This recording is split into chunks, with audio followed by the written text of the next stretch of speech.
Et si ce que l'on appelle justice internationale n'était qu'une autre forme d'injustice?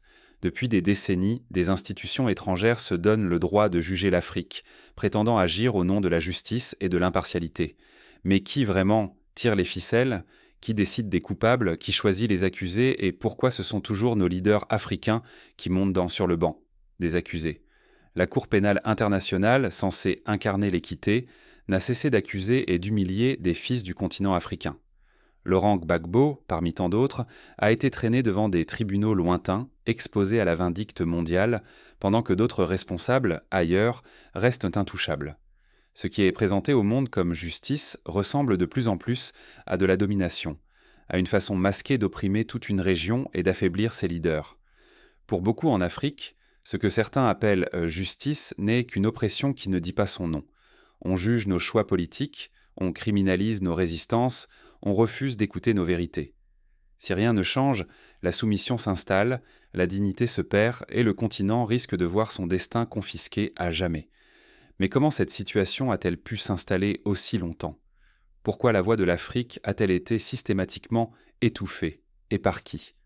Pour trop d'années, le continent africain a été réduit au silence par des voix extérieures qui prétendaient savoir ce qui était juste pour nous. Derrière les discours sur la justice internationale se cache une réalité bien plus sombre, une justice sélective, instrumentalisée par des intérêts étrangers. Regardez Laurent Gbagbo, mais aussi tant d'autres leaders africains. Leur crime, avoir protégé leur nation, avoir résisté à la pression et à l'ingérence. Plutôt que d'être célébrés pour leur courage, ils ont été traînés devant des tribunaux lointains, humiliés aux yeux du monde. La Cour pénale internationale, censée défendre l'équité, choisit ses cibles. Qui sont-ils? Jamais ceux qui exploitent le continent, jamais les puissants qui tirent les ficelles dans l'ombre. Non, ce sont toujours ceux qui osent de défendre leur peuple, qui refusent la soumission. Pendant ce temps, les crimes des dominants restent impunis. Ceux qui pillent nos richesses, imposent leurs lois, manipulent nos destins, ne voient jamais de juge. L'injustice devient la norme, la honte s'abat sur nos peuples, et l'impuissance s'installe. Combien de générations ont grandi avec cette image? L'Afrique accusée, ses leaders criminalisés, sa dignité piétinée. Accepter ce récit, c'est accepter la disparition progressive de notre mémoire, de notre fierté, de notre force collective. Mais cette époque touche à sa fin. Sur tout le continent, une prise de conscience profonde émerge. Un réveil s'annonce porté par la volonté de reprendre notre histoire et notre destin en main. Mais ce réveil, qu'est-ce qui le nourrit? Comment l'Afrique passe-t-elle du silence imposé à l'affirmation de soi collective? Aujourd'hui, l'Afrique se réveille et refuse de plier. Les chaînes de la peur et de la soumission tombent, une à une. Là où l'on voulait voir un continent à genoux, se lève maintenant une force consciente, déterminée à ne plus jamais subir. La peur n'est plus notre langage, la dignité devient notre boussole. La voix africaine s'unit, s'élève et résonne d'un seul cœur pour réclamer justice et dignité. Plus aucun peuple, plus aucune nation n'accepte de vivre sous le regard condescendant de tribunaux lointains. Nous ne voulons plus de jugements qui servent des intérêts étrangers. Nous voulons la vérité et le respect. L'Afrique ne demande plus la permission d'être libre. Nous n'attendons plus que d'autres valident notre existence ou notre droit à la souveraineté. Cette liberté, nous la prenons car elle nous appartient depuis toujours, même si on a tenté de nous la voler. La solidarité devient la clé. Dans chaque village, chaque ville, chaque nation, la même flamme s'allume, celle de l'unité face à l'injustice. Lorsque l'un de nos leaders est attaqué, c'est tout un peuple qui se sent concerné. Lorsque la dignité d'un pays est bafouée, c'est l'honneur de tout le continent qui s'enflamme. Ce réveil n'est pas seulement une réaction, c'est une renaissance. À présent, chaque Africain comprend que ce combat ne concerne pas que les élites, mais tous ceux qui refusent de voir leur dignité piétinée. Le risque est immense. Rater ce réveil, c'est risquer de voir les futures générations privées de leur liberté et de leur histoire. Si nous ne nous levons pas aujourd'hui, nos enfants grandiront dans l'ombre de chaînes invisibles et d'une mémoire confisquée. Mais l'Afrique ne retournera pas au silence. Ce nouveau jour porte l'espoir d'une reconstruction collective, d'une parole libérée et d'une souveraineté retrouvée. Mais ce réveil ne s'arrête pas à la dénonciation. Il s'agit maintenant de repenser en profondeur la notion même de pouvoir africain, de l'incarner à travers nos propres valeurs, nos propres ambitions.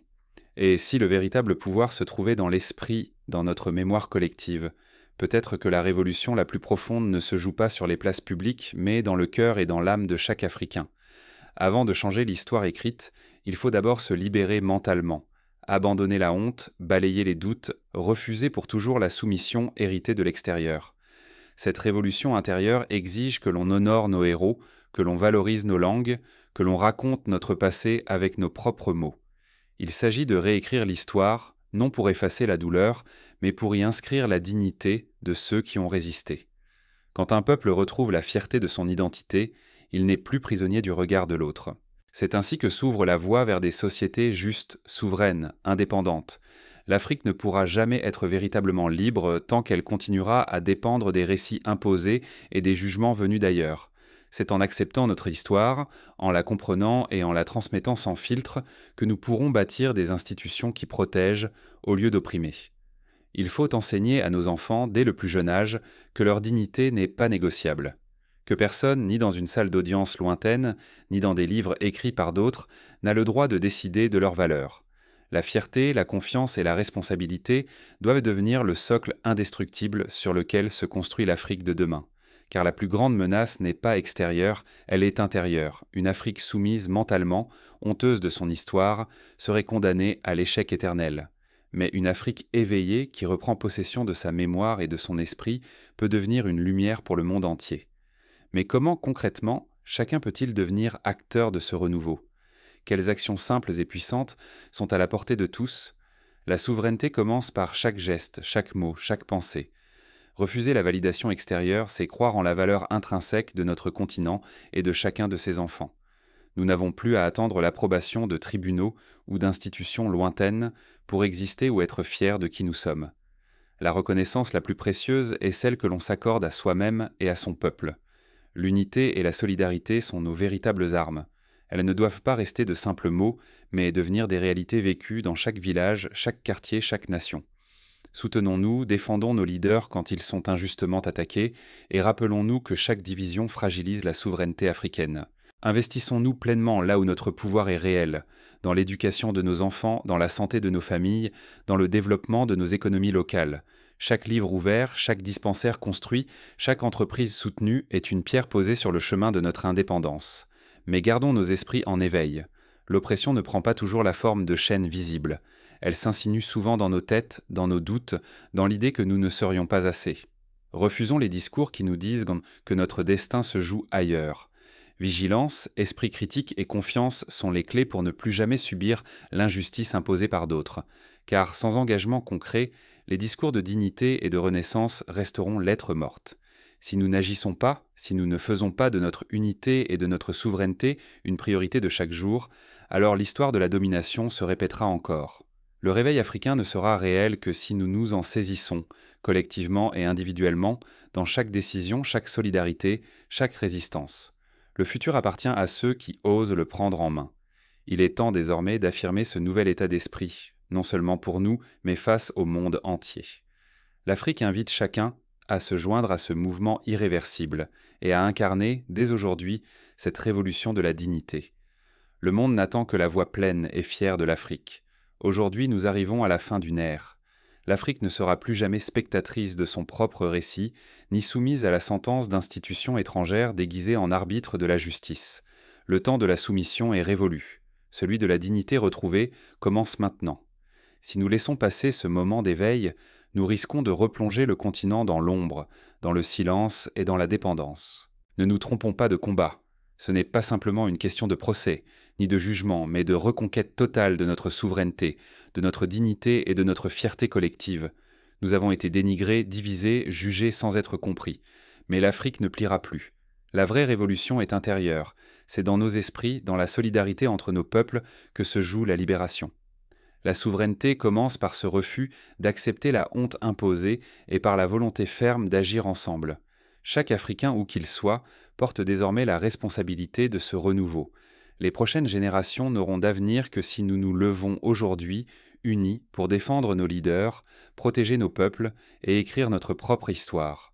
Nous ne devons pas laisser la peur, la résignation ou la division décider à notre place. Nous proclamons haut et fort, plus jamais l'Afrique ne sera jugée sans dire sa vérité. Nous invitons chaque citoyen, chaque communauté, chaque nation à s'unir dans l'action collective. C'est ensemble que nous redeviendrons un continent respecté, debout, souverain, maître de son destin. Ne sous-estimons pas ce qui est en jeu. l'avenir de nos enfants, la mémoire de nos ancêtres et la dignité de chaque vie africaine. Le réveil est en marche. Il ne s'arrêtera plus.